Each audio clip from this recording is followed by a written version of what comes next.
Avec le désarroi des Mahorais, une semaine après le passage du cyclone Chido, le désarroi dans les décombres en quelque sorte, alors que l'aide peine à arriver, même si elle est déjà là en partie. On en parle avec Romain pour le témoignage. Bonjour à vous Romain. Bonjour à vous. Soyez le bienvenu sur Sud Radio.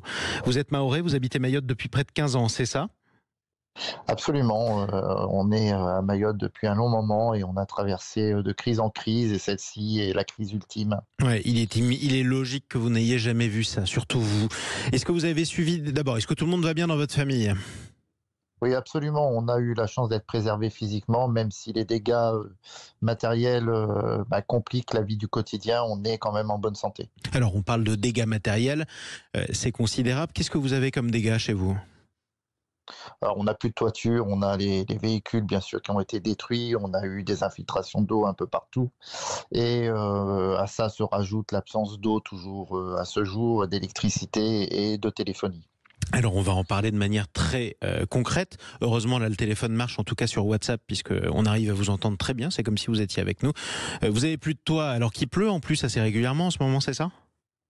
On a eu 2 averses importantes depuis le début du cyclone, mais les bâches arrivent, donc il y a c'est vrai aujourd'hui une solidarité de voisinage qui fait qu'on peut bâcher les toits et se préserver de ça. Mais c'est une situation quand même de camping. L'absence d'eau, malheureusement, c'est pas nouveau, sauf que ça s'est aggravé. La dernière fois qu'on vous a livré de l'eau, c'était quand ? C'était avant le cyclone, c'était vendredi dernier où on a eu de l'eau et depuis on est en attente de l'eau courante. Mais ce qui est le plus dramatique, c'est l'absence d'eau potable à boire, Ouais. qui est pour certains d'entre nous compliqué et pour les populations exposées en attente de pouvoir boire de l'eau potable. Et ça veut dire que vous buvez quoi dans ces cas-là ? Alors nous, on avait une petite réserve d'une dizaine de packs qu'on avait pu anticiper un petit peu la crise et qui arrive à son terme. On a quelques magasins qui ouvrent ici et là et on arrive à avoir 1 ou 2 bouteilles d'eau, mais c'est un combat et c'est un combat quotidien de s'approvisionner en eau et parfois en nourriture aussi. Alors vous m'avez parlé de la solidarité entre le voisinage, ce qui fait chaud au cœur évidemment. Quand on n'a pas assez de ressources pour tout le monde et que tout le monde est épuisé nerveusement, ça entraîne des tensions. Est-ce qu'il y en a sur place ou pas ? Alors on a eu au départ des tensions qui sont liées, vous savez, aux opportunités que créent ces situations par les délinquants. Des scènes de pillage, ça aurait pu arriver, voilà. Voilà, et les forces de l'ordre ont vite réagi et nous ont permis de rester préservés de ça. Toutefois, dès que vous abordez sur des structures commerçantes, là, les tensions sur l'essence, les tensions sur la nourriture sur l'eau et à la recherche de l'eau sont très, très, très tendues. Vous avez une distribution d'eau qui s'est mal passée puisqu'il n'y avait pas assez d'eau sur les personnes en attente d'obtenir des bouteilles. Et donc là, c'est compliqué. Oui. C'est-à-dire, ça s'est mal passé ? Les gens se sont battus ? Vous avez après des tensions sur la récupération d'eau, le tentative de vol de bouteilles d'eau chez les uns et les autres, et des tensions qui commencent à exister, qui sont parfois même, comme vous l'avez pu l'entendre dans les médias, des tensions communautaires. C'est-à-dire entre qui et qui ?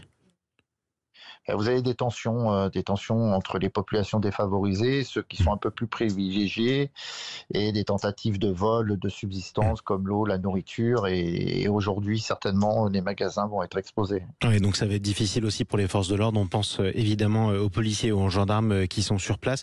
J'ai une question qui est, alors vous n'aurez pas la réponse techniquement évidemment, mais on est tous assez interloqués quand on voit les images du désastre considérable et en même temps ce bilan du cyclone qui s'est alourdi hier à 35 morts. Est-ce qu'il faut redouter qu'il y en ait en fait beaucoup plus, mais qu'on ait eu beaucoup de mal à les compter ? Pour ceux qui habitent à Mayotte, quand on lit dans les médias 35 morts, on est assez dubitatif. Ça commence un petit peu à s'éclaircir, en tout cas pour ceux qui sont aux alentours loin de Mayotte, de Mamoudzou. C'est qu'on a beaucoup d'enterrements improvisés de manière assez rapide.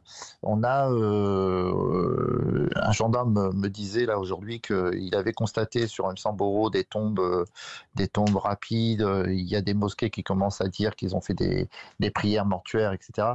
Et je pense qu'on a aujourd'hui dépassé le millier largement. C'est ce que vous craignez en tout cas, et c'est un bilan absolument épouvantable. Merci pour votre témoignage Romain, on aimerait bien vous envoyer de l'eau, on peut pas malheureusement, on espère que ça va arriver, surtout tenez bon, et puis bon courage à vous, à vos collègues, à vos familles et à vos proches. À très bientôt. Merci à vous. Vous étiez en direct de Mayotte sur Sud Radio. Il est 7h39.